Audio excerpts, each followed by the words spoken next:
Coming up to this episode, European Parliament's pathways to integrate refugees in our societies. Stay tuned to find out more. This is Haragioka. Welcome to Actua TV. Welcome to your Europe.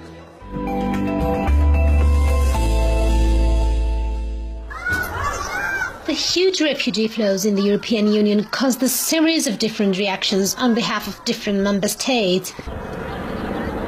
On the one hand, we saw many European countries to close their borders and shut their doors to refugees, such was the case of Hungary and Austria. On the other, we saw Greece to turn into a giant refugee camp, since after the closure of the borders and the Idomeni corridor, which was the only path to the rest of Europe, refugees got trapped in the country.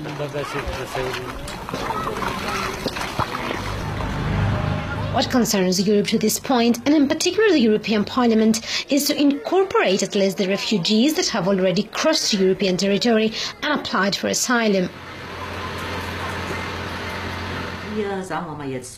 But how possible is to integrate refugees in European societies, and how possible is to make them productive for our economies, when the unemployment rate in the EU of 28 by the last trimester hit up to 10.2%? Joining me to this episode, Mr. Parlamento Benifei, a member of the European Parliament from Italy, registered with a group of the Progressive Alliance of Socialists and Democrats. Mr. Benifei, welcome. Thank you.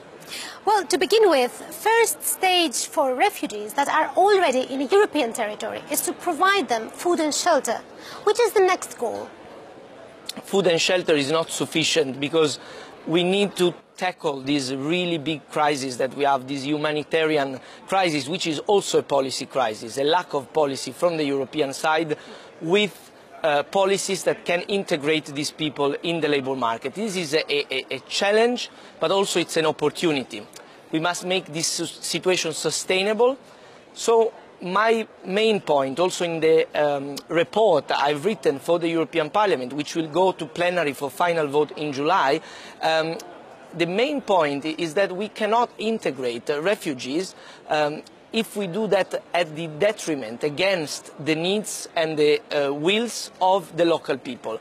We must be able to have enough resources, so we propose to enlarge the scope and the amount of money in the European Social Fund inside the cohesion policies of the multi-annual financial framework. We will deal with this because there will be a revision of this multi-annual budget of the European Union that will start in the end of 2016. We need more resources because we cannot choose between vulnerable groups. We need to integrate refugees in the labour market, but to do that we also need to continue our effort to reduce unemployment, to support disabled people, to support families among the local population of the recipient states. Otherwise we cannot integrate. It will be a social unrest. It will be just an increase of social discohesion. We need new resources, and we need to use the ones that we have better. In particular, how can we integrate refugees in our societies?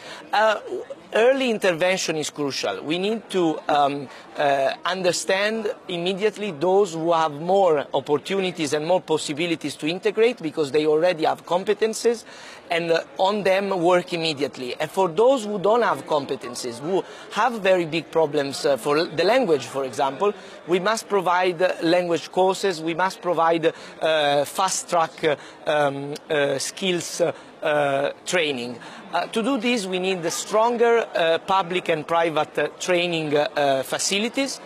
We need investment of resources. I insist, we cannot consider this something that can be done with no extra expense. That's why we need to be creative. We will need to find new sources of income, and we need to be efficient and to put in this plan, in these actions for integration of refugees, enough money so that the member states can be ready to do it. Also with the help of the local authorities and the NGOs that on the ground are usually the actors that are most able to do the things most effectively, that have the best projects. Mr. Benifei, how easy is to achieve all this? How willing are member states to agree in that proposal? I mean, How realistic is this plan, having in mind that we have high unemployment rates within the European Union? And I have to state here, by last April, only by last April, the unemployment in the EU of 28 hit up a percentage of 10.2. And especially countries that have the biggest refugee flows, such as Italy, such as Greece, have the highest unemployment.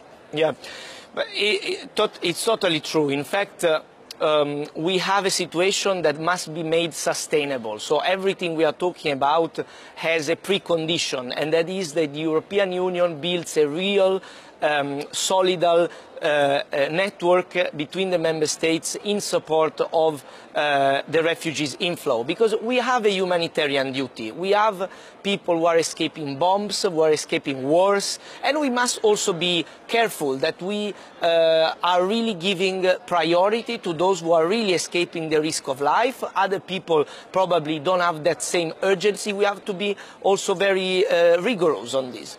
But also, we must make this sustainable.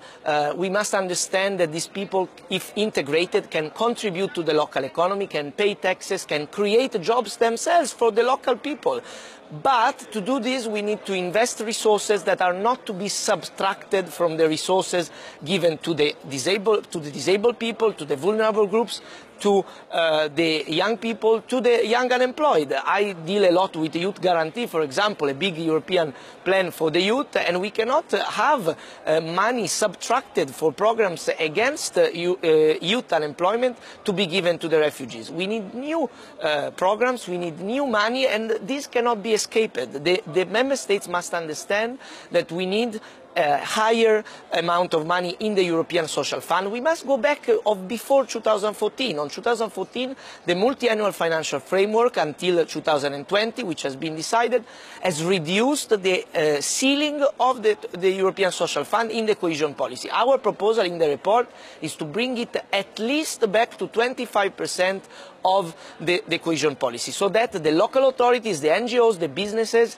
the local communities can have more resources for projects of integration that can develop economy locally, that can create new jobs.